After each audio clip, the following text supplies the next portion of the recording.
नमस्कार दोस्तों। आज फिर एक शॉर्ट स्टोरी, एक छोटी घटना लेकर आई हूँ जो फिक्शन नहीं, सच है। जी हाँ, रवि कौशल जी की फेसबुक वॉल स्टेटस से मैंने पढ़ा और आप लोगों को सुनाना चाहती हूँ। अब तक तो आप रवि कौशल जी से परिचित हो ही गए होंगे। सुनना चाहेंगे? चलिए सुनते हैं।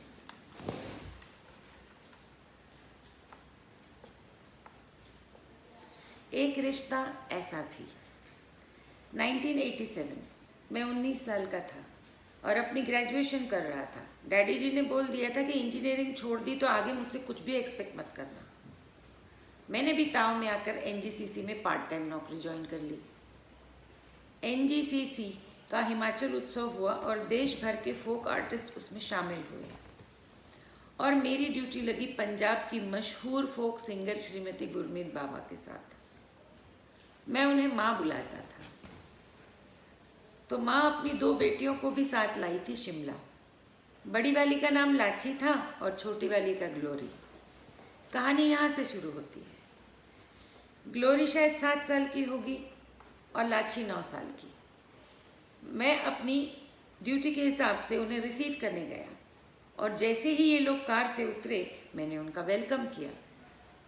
जब तक सब गाड़ी से उतरे लाची भाग कर आई और मुझसे गले लग गई। बोली, भैया। मैं स्तब्ध था।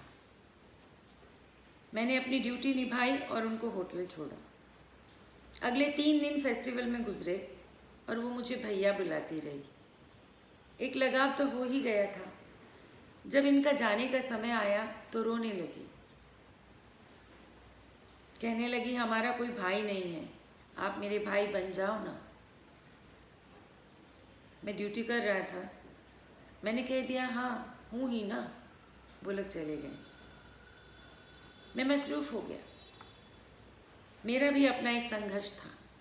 Chandigarh, Punjab university, NSD, repertory से मुंबई तक, और सब कुछ भूल गया इस मसरूफियत में। 2016-17 मुझे एक व्हाट्सएप मैसेज मिला।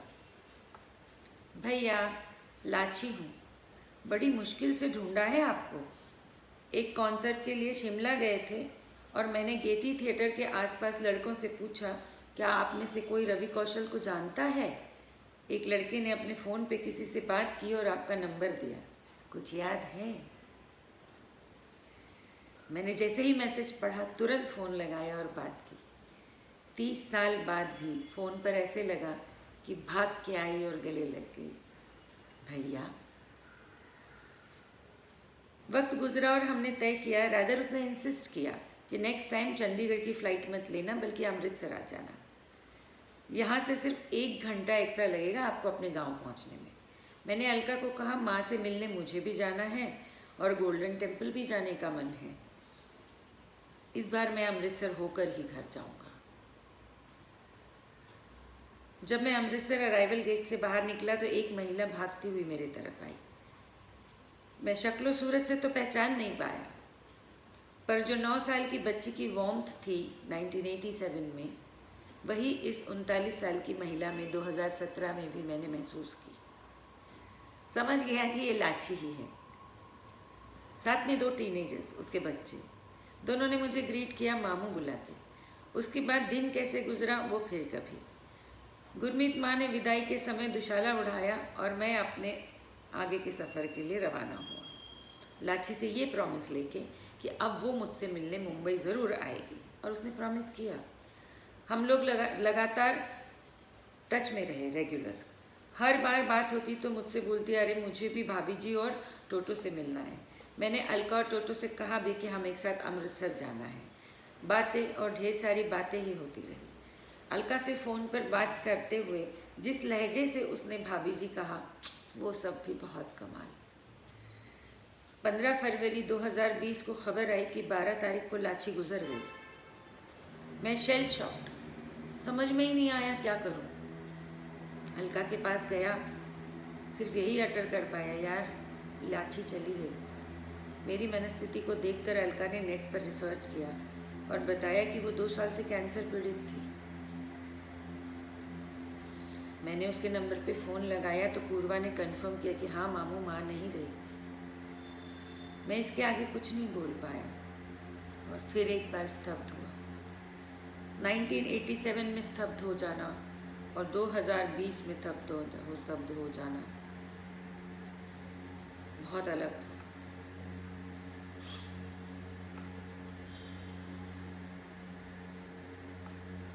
उसने इस दौरान मुझे कभी नहीं बताया क्योंकि शायद उसे लगा होगा भैया परेशान हो जाएंगे खामखा। आज तक समझ नहीं पाया कि कैसा रूहानी रिश्ता था जो 33 साल में सिर्फ 2 मुलाकातों में बना और जारी है अब भी मेरे ख्यालों में। आज भी उसकी बेटी से बात होती है। उसका नाम है पूर्वा। दोस्तों, है ना गजब।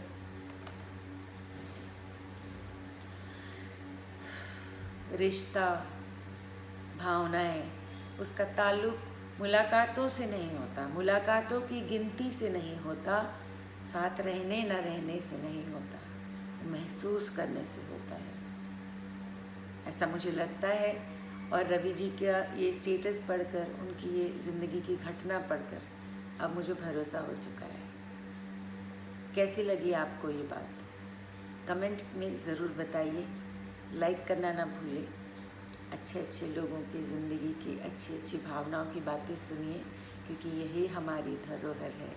यही इमोशनली रिच होना हमको ज़िंदगी की हर तकलीफ़ से पार कराता है, हमें तकलीफ़ों में भी सबसे अमीर बनाता है।